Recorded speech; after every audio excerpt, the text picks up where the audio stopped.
ইনকিলাব মঞ্চের মুখপাত্র শহীদ ওসমান হাদির হত্যার বিচারের দাবিতে নারায়ণগঞ্জের সাইনবোর্ডে ২৮ ডিসেম্বর বিকেলে ঢাকা-চট্টগ্রাম মহাসড়ক অবরোধ করে বিক্ষোভ করেছে ছাত্র জনতা।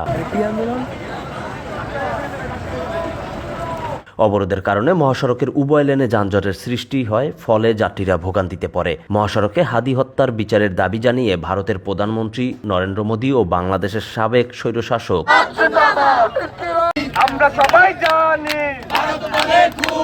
শেখ হাসিনাকে উদ্দেশ্য করে স্লোগান দেন।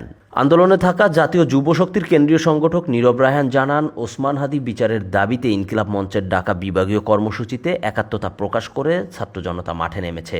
তার বিচার না হওয়া পর্যন্ত তারা লড়ে যাবেন। সবাই জানি ভারত বলে খুনি, আমরা সবাই জানি ভাই কবরে, আমার ভাই কবরে, খুনি কেন বাহিরে।